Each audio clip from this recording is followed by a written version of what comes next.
Hello जो आप सभी का स्वागत है आपके अपने यूट्यूब चैनल कंपोसर पर। आई होप कि आप सभी अच्छे होंगे। तो टॉप 30 क्वेश्चन आपके सामने आ चुके हैं। इससे पहले मैंने आपको एक क्वेश्चन पेपर दिया था। जिन बच्चों ने वो नहीं देखा, लिंक आपको डिस्क्रिप्शन में मिल जाएगा, जरूर उसको देख लीजिएगा, क्योंकि वो क्वेश्चन प्लस आप ये टॉप 30 क्वेश्चन प्रिपेयर कर लेते तो आप ये मान के चलिए एक भी क्वेश्चन आपका छूटने वाला नहीं है आपके एग्जाम। और ये जो क्वेश्चन है आपके मेन एग्जाम में भी इंपॉर्टेंट रहने वाले हैं, तो इनको आपने अभी से तैयार कर लेना है। देखो आपके लिए एक एक क्वेश्चन हम सिलेक्ट करके ला रहे हैं, और ये क्वेश्चन वो है जो आपकी नई एनसीईआरटी बुक में आए हैं। तो हमने जो आपकी सिलेबस हट चुका है उसको उसमें जो क्वेश्चन इंपॉर्टेंट थे उनको छोड़ करके फिर जो आपके क्वेश्चन बचे हैं वो आपके सामने हैं। तो चैनल को जरूर सब्सक्राइब कर लेना है, क्योंकि आप लोगों के लिए हम इतनी मेहनत कर रहे हैं, तो आप लोगों को थोड़ा सा प्यार और सपोर्ट चैनल को सब्सक्राइब और वीडियो को लाइक करके जरूर देना है। तो करते हैं क्वेश्चन को स्टार्ट। अगर आपको कोई क्वेश्चन डाउट क्लियर करना हो तो आप सिंपल हमें इंस्टा पर मैसेज कर सकते हैं। इंस्टा का लिंक हमने डिस्क्रिप्शन में दे रखा है। ठीक है, जो भी आप पूछना चाहते हैं इजिली आप पूछ सकते हैं, और आपको वहाँ पर डायरेक्ट या फिर इजिली तुरंत आपको उसका सॉल्यूशन दे दिया जाएगा, क्लियर कर दिया जाएगा जो भी आपका डाउट रहेगा। लास्ट में मैं आपको बता दूंगा ये पीडीएफ आप कहाँ से डाउनलोड कर सकते हैं। तो पहला क्वेश्चन आप देख रहे हैं, सोवियत संघ के विघटन के कारण लिखिए, या फिर सोवियत संघ का विघटन क्यों हुआ, इसकी परिणतियां क्या हुई।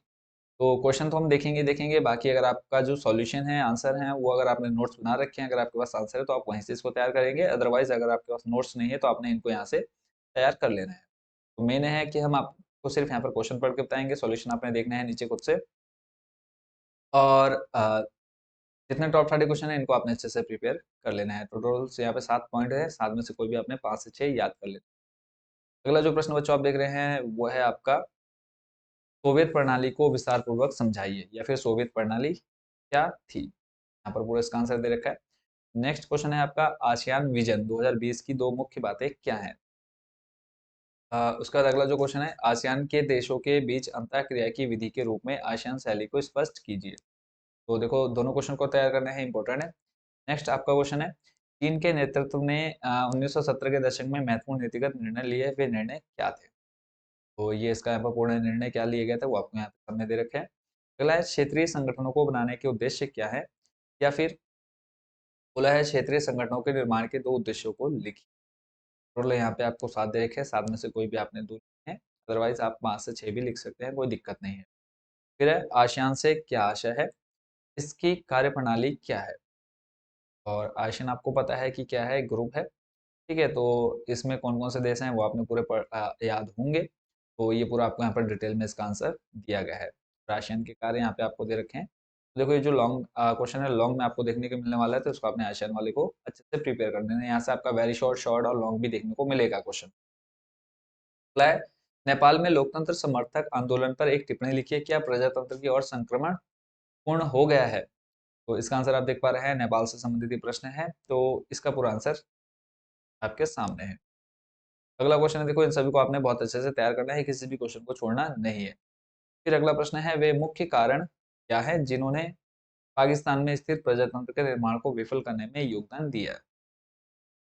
सॉल्यूशन नीचे है।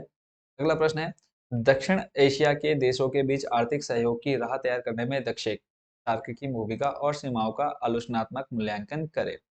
तो दक्षिण एशिया क्षेत्रीय सहयोग संघ शार्क क्या है वो आपको पहले यहाँ पे बताया गया है, फिर शार्क की भूमिका क्या है वो नीचे आपको दी गई। ठीक है, यहाँ पर टोटल आपके सामने 7 पॉइंट है। फिर है, शार्की की सीमाएं या बाधाएं क्या है वो आपको सामने देख पा रहे हैं, तो यहाँ से आपने इसको कंप्लीट सॉल्यूशन पढ़ लेना है। अगला है, विश्व बैंक के दो कार्य लिखिए। नीचे आपके कार्य दे रखे हैं। फिर है, अंतरराष्ट्रीय आणविक ऊर्जा एजेंसी के दो महत्वपूर्ण कार्य लिखिए। दोनों आपको नीचे दे रखे हैं, दोनों को आपने अच्छे से तैयार करना है। अगला है, भारत की परमाणु नीति की संक्षेप में व्याख्या कीजिए।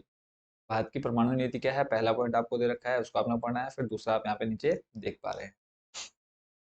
अगला प्रश्न है, सुरक्षा के अपारंपरिक खतरों से निपटने के लिए सैन्य संघर्ष की ही नहीं बल्कि सहयोग की आवश्यकता है, प्रासंगिक उदाहरणों सहित स्पष्ट कीजिए।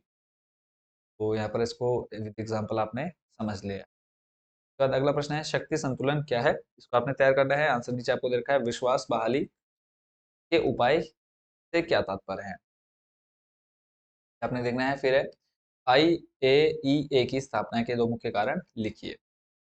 और यहाँ पे आपको दोनों दे रखे हैं, रीजन और कारण दे रखे हैं। अगला प्रश्न है, राज्य पुनर्गठन आयोग 1953 का काम क्या था, इसकी प्रमुख सिफारिश क्या थी। तो पहले तो काम आपने यहाँ पर लिखना है, फिर उसके बाद आपकी यहाँ पर नीचे देखने को मिल जाएगी सिफारिश।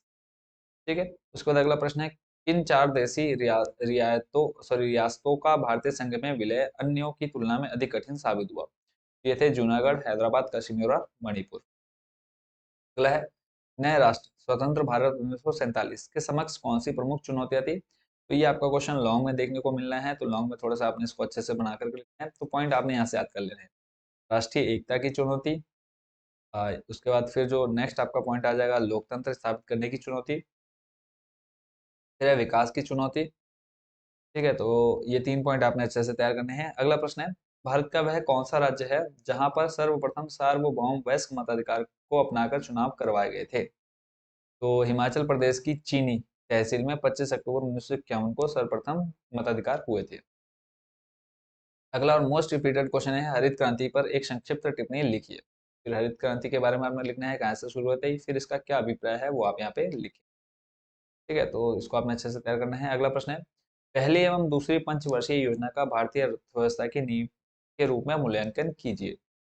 तो इसका आंसर आप यहाँ पे तैयार कर लेना है। आई होप कि बच्चों ये आपने नोट्स बना रखे होंगे, अगर नहीं है तो आपने इनको यहाँ से तैयार करना है। बहुत जल्दी हमारी वेबसाइट composer.com पर नोट्स आपको देखने को मिल जाएंगे सभी सब्जेक्ट के, तो आप वहाँ से चैप्टर वाइज नोट्स भी तैयार कर सकते हैं, लिख सकते हैं। अगला है, भारत की परमाणु नीति पर संक्षिप्त टिप्पणी लिखिए। परमाणु नीति क्या थी, इसके अंदर क्या क्या था, वो आप यहाँ पे देख पा रहे हैं।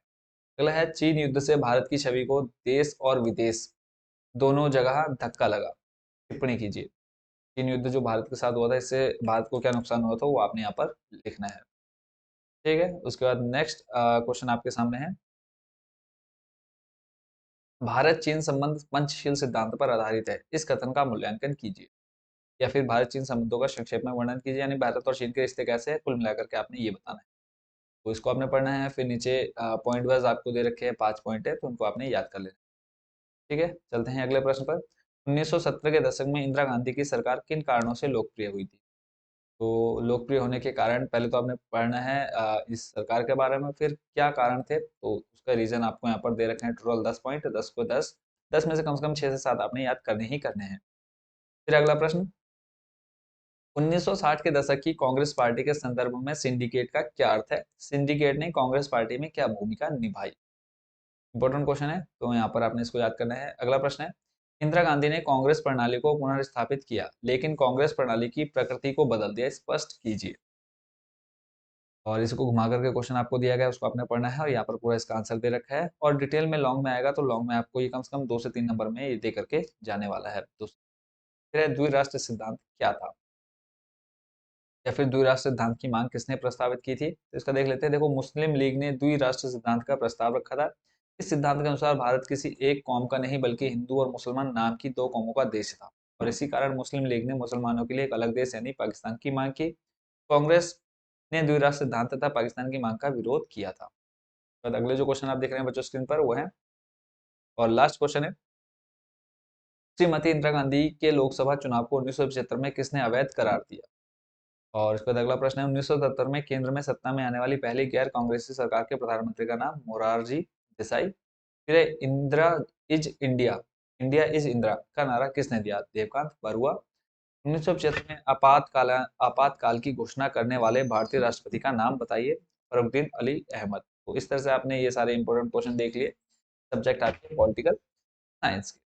ठीक है, तो इन क्वेश्चन को आपने अच्छे से प्रिपेयर कर लेना है। अब बात करें कि ये आप पीडीएफ कहाँ से डाउनलोड कर सकते हैं, उसके लिए सिंपली आपने क्या करना है, हमारी वेबसाइट है composer.com के नाम से, उस पर जाना है, हाफ ईयरली वाला ऑप्शन आपने क्लिक करना है। वहाँ पर आपको प्रीवियस ईयर के question paper plus top 30 question की जो पीडीएफ है वो देखने को मिल जाएगी। और इसके अलावा आप टेलीग्राम पर भी ज्वाइन होकर के ये पीडीएफ इजिली डाउनलोड कर सकते हैं। और अगर आपका कोई डाउट है, कोई क्वेश्चन आपको पूछना है, आप हमें इंस्टाग्राम पर मैसेज करें। तो मिलते हैं बहुत जल्दी बच्चों नेक्स्ट वीडियो में टॉप 30 क्वेश्चन के साथ। और जिन्होंने अब तक चैनल को सब्सक्राइब नहीं किया है, वो फटाफट सब्सक्राइब कर लो, ताकि आप लोग बहुत अच्छे से प्रिपेयर कर पाए हाफ ईयरली और मेन एग्जाम की भी। ठीक है, और सभी को शुभकामनाएं हैं अच्छे भविष्य की, और अच्छे से तैयारी करते रहो, आपका भविष्य बहुत अच्छा रहने वाला है। मिलते हैं नेक्स्ट वीडियो में। Thank you so much watching for this video.